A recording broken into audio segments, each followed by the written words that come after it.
Hello hello et bienvenue pour le nouvel épisode de la consultation des leaders. Tu l'auras remarqué, j'ai changé l'introduction, je sais pas si je vais la garder, mais en tout cas c'est ce qui m'est venu spontanément aujourd'hui. Et donc on dira que pour aujourd'hui, ça va être celle-là. Alors, aujourd'hui j'ai eu un retour d'expérience à te partager. En réalité, j'ai testé quelque chose les 3 dernières semaines, grosso modo. Et je voulais t'en parler parce que les résultats sont assez particuliers, pour pas dire incroyables en réalité. Alors, c'est quoi cette expérience que j'ai fait? Je me suis levée les 3 dernières semaines, à chaque fois que j'étais toute seule à la maison, pas déranger quand même mon compagnon quand il partait travailler, mais je me suis levée à entre 5h et 5h30 du matin. Je suis pas du matin, du tout. Alors pour ceux qui me connaissent, je suis vraiment du soir et j'ai encore généralement un pic de productivité entre 20 et 22 heures. Et donc c'est pour ça par exemple quand je fais les ateliers le soir, je suis en général survotée parce que ça fonctionne très très très très bien. Et ce test a commencé il y a environ 3 semaines, et parce que je suis tombée sur un article dans Nature qui disait que même les personnes qui ont un rythme, un chronotype du soir, comme moi, a priori, du moins, je vous expliquerai pourquoi c'est un a priori, ont un intérêt à se lever plus tôt le matin. Alors, qu'est-ce qu'on appelle plus tôt le matin? C'est entre 5 et 7 heures, grosso modo. C'est sûr que si on me laisse dormir, moi je peux très clairement dormir jusqu'à 11h, 11h30 sans problème, et du coup avoir toute ma journée qui est décalée avec mon pic de productivité entre 20 et 22 heures. Et pendant très longtemps, ça m'a convaincue, ça m'allait vraiment très bien, et c'est vrai que dès que j'étais toute seule, eh bien j'avais ce rythme-là.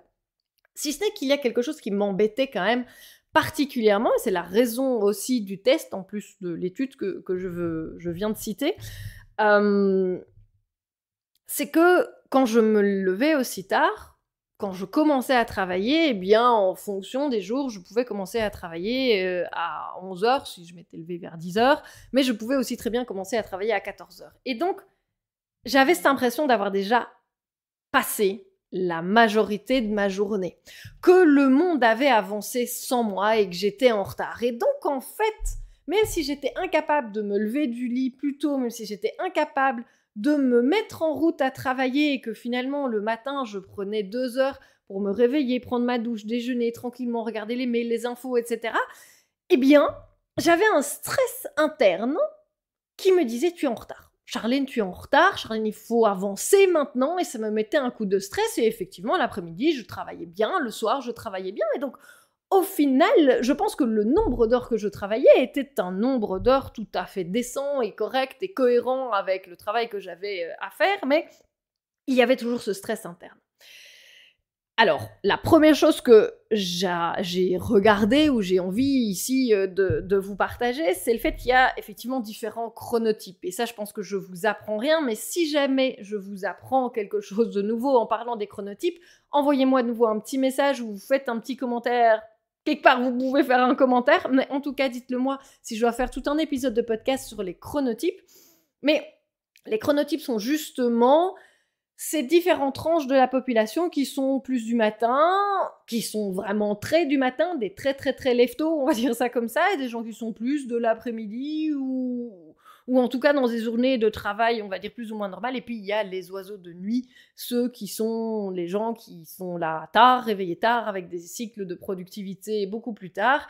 Et je me souviens par exemple, ça c'était un cas extrême, mais à l'université, j'avais des amis qui travaillaient jusqu'à 4h du matin. Ils étudiaient, en fait, de 19-20 heures, quand tout le monde commençait à se relâcher, etc., ils étudiaient jusqu'à 4 heures du matin, ils étaient tout à fait inversés. Mais donc ça, c'est typiquement des gens qui sont productifs la nuit, ou qui ne savent pas trop se concentrer la journée parce qu'il y a trop de choses à faire et qui ne savent pas dire non. Mais ça, c'est un autre débat. En tout cas, ici, le tout, c'est qu'on a chacun, physiologiquement, et c'est lié à nos gènes, en fait, et à notre horloge interne, mais il y a un gène, par exemple, c'est le PER3 ou le BMAL1. On s'en fiche en vrai, mais il y a clairement des études génétiques qui ont montré que c'était inscrit dans notre ADN qu'on était plus du matin, plus du midi, plus du soir. Pour résumer très fort. Ce qu'il y a, c'est que avec les rythmes circadiens, normalement, comment c'est fait auparavant, c'est que c'est lié au rythme jour-nuit, à la lumière du jour et à la noirceur de la nuit. Il y a donc un cycle de mélatonine qui fait que la nuit, on est censé dormir, et le cortisol qui se met en branle le matin, de sorte à avoir de l'énergie quand la journée est là. Physiologiquement, ce cortisol, qui est tout à fait normal et c'est pas à bannir de tout, d'accord, on est sur un autre débat que le stress et le stress chronique et le trop de cortisol, etc. Ça n'a rien à voir. Ici, le cortisol, physiologiquement, a un pic de productivité ou un pic dans lequel il est produit en réalité entre 5h et 7h du matin. Et puis, il décroît, en milieu d'après-midi, il n'y en a plus beaucoup, et puis on a de nouveau un pic de cortisol en fin de journée, entre 17 et 19 heures, quelque chose comme ça. C'est plus ou moins réparti ainsi sur la journée, tout le monde l'a ça. Avec des taux différents, du cortisol qui monte plus le matin ou moins le soir, ou du cortisol qui monte moins le matin et plus le soir. Et ça a une explication tout à fait scientifique, c'est que le matin, il faut se lever, il faut aller chasser, il faut aller trouver de quoi bouffer, il faut survivre, et le soir, il faut pouvoir procréer, il faut pouvoir avoir des relations sexuelles pour perdurer l'espèce. Historiquement, archaïquement parlant, mais notre cerveau est encore branché là-dessus. Donc on est un petit peu obligé de faire avec nos hormones malgré tout. Le fait est que ce cortisol, et je reprends mes notes ici, quand il est libéré entre 5h, 5h30, 7h, 7h30 du matin, ce qu'il va amener, c'est clairement une certaine réactivité, il nous permet un éveil plus facile, même si c'est pas le cas pour tout le monde, mais en tout cas, il va nous apporter de la vigilance mentale, le fait que le cerveau est prêt, ready, à travailler, à avoir quelque chose à bouffer, de se mettre en branle sur la journée. Il va permettre aussi d'avoir une motivation plus importante, puisque le cortisol amène le mouvement amène la motivation, c'est un cercle vicieux, pas vicieux, justement, mais un cercle vertueux qui fait qu'on puisse bien travailler correctement et se mettre en branle plus rapidement, avoir plus de motivation sur ce qu'on fait. Et ça permet aussi, d'un point de vue tout à fait physiologique, de mobiliser les ressources comme le glucose, comme la consommation des lipides, et donc en fait c'est le corps qui se réveille, simplement. Il y a également le fait de se lever à 5h du matin, on est beaucoup plus rapidement et surtout maintenant exposé à la lumière du soleil. Le soleil commence à se lever, surtout avec notre heure d'été, et c'est la raison pour laquelle aussi, en fait, en partie, l'heure a été changée, mais quand moi je me lève vers 5h30 du matin, il commence à faire clair. Et c'est intéressant, parce que du coup, dès le réveil, je vais pouvoir être exposée à la lumière du jour, et je vais être beaucoup moins exposée le soir à une longue période prolongée de la nuit. Quand on compare avec les lumières d'hiver, les jours qui sont dans nos pays du Nord, ici, beaucoup plus restreints, c'est pas comme à l'équateur, où à l'équateur, le soleil il va se coucher tous les jours à 19h, 19h30, peu importe l'année ou presque, et donc on n'a pas ces grandes amplitudes de variation, en fait, de durée de la journée. J'allais dire la nuit, mais non, l'hiver, je sais pas si vous avez déjà remarqué ça, mais l'hiver, on est beaucoup plus fatigué, on est beaucoup plus au ralenti, mais on passe aussi, on passe aussi beaucoup plus de temps dans une période sombre. Beaucoup plus d'heures quand la nuit est déjà couchée. Et donc beaucoup plus d'heures avec une mélatonine qui est plus présente et contre laquelle, entre guillemets, il va falloir un peu se battre. Et le fait d'être exposé plus longtemps à la lumière du soleil, et donc d'avoir une mélatonine de meilleure qualité contre laquelle je ne suis plus en train de me battre quand je vais dormir à 21 ou 22 heures, eh bien en fait ça fait que je suis beaucoup plus calée sur le rythme naturel, je suis beaucoup plus calée sur la lumière du jour, et donc en fait quand mon corps est fatigué, c'est normal, je n'ai plus besoin de combattre absolument contre la fatigue, contre mes propres hormones, contre ma mélatonine, parce que de toute façon, il est temps d'aller faire dodo en réalité, parce que si je traîne encore des heures et des heures dans la nuit, même si c'est pour travailler, peu importe, mais en tout cas, quand les heures sont sombres, eh bien, je vais pas arriver à me lever le matin. Et donc, en fait, c'est un cercle vertueux de se dire je me lève tôt, j'ai une meilleure qualité de mélatonine, et quand elle vient, cette meilleure qualité de mélatonine, eh ben, il est très clairement temps d'aller faire dodo, et donc je respecte beaucoup plus mon rythme et mon corps. Et en fait, cette étude dont je parlais tout au début a montré que même s'il y avait des gènes qui étaient liés au fait de se lever tôt, de se lever tard, ou de se coucher très tard et d'avoir une productivité tard, l'avantage, il y avait quand même, en tout cas, un avantage à se lever plus tôt. Je dis pas que des lève tard, dirons-nous ça comme ça, doivent nécessairement faire comme moi pour le test de se lever à 5 heures du matin. Je suis pas sûre que je le tiendrai dans la durée. Mais par contre, ce qui est absolument certain, c'est que mon stress d'être en retard, d'avoir des choses à rattraper, d'être pressé par le temps, a disparu. Sur ces 3 semaines, et très rapidement, je suis le soir beaucoup plus sereine, contente de ma journée, j'ai été productive, j'ai été créative, j'ai eu cette impression d'avoir fait quelque chose. Et même si je ne suis pas en train de travailler tout le temps, parce que la productivité et l'efficience, c'est pas ça, mais par contre les tâches importantes, là où je voulais arriver tout en tenant compte de mon énergie, des temps de repos, des pauses et du fait qu'il faut profiter de la vie, eh bien tout ça, ça rentre dedans. Et ça me satisfait beaucoup plus. J'ai aussi une créativité qui est décuplée par rapport à ça. Et simplement, quand je vais du coup à l'écurie nourrir mes juments à 9h du matin, parce que faut pas déconner quand même, hein. À 5h du matin, je n'ai clairement pas envie d'aller les réveiller, d'aller commencer à nourrir et puis d'aller faire les box ou de ramasser les crottins du paddock.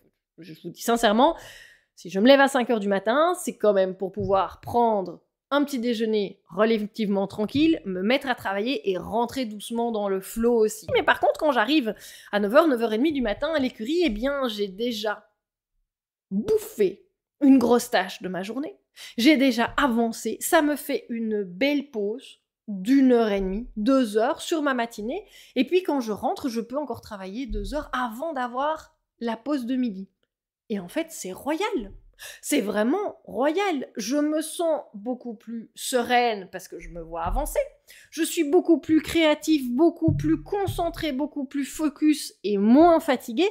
Et en plus, je ne dure pas pendant 2 heures avec un brouillard mental comme je l'avais quand je me lève à partir de 9h ou de 10h du matin. Et c'est là où je reprends de nouveau mes notes, mais ça a été décrit, que ce brouillard mental durait beaucoup moins longtemps quand on se réveille plus tôt parce qu'on est en phase avec le cycle de cortisol et que la productivité, la vivacité de l'esprit est décuplée. Alors attention, parce que je vous vois venir en disant « Ouais, je vais me lever à 5h du matin et je vais respecter mon pic de productivité du soir. » Non, il faut faire un choix. En vrai, j'ai arrêté de me dire que j'avais un pic de productivité entre 20 et 22 heures. C'est vrai, certains jours, parfois, mais en règle générale, c'est surtout parce que j'ai pas avancé suffisamment de la journée et que j'arrive à me mettre suffisamment de stress que pour me faire avancer et rapidement. C'est un peu le TDAH qui sort en se disant « Maintenant j'ai une deadline hyper courte, il faut que je table et que je fasse mes 8 heures de boulot en 2 heures. » Ça marche très bien. Mais à quel prix ? Je ressortais de là, épuisée, le lendemain, j'arrivais pas à me lever. Enfin, voilà, c'est un peu les pour et les contre du TDAH, et c'est tout à fait un autre débat. C'est pas ce que je voudrais vous expliquer ici maintenant.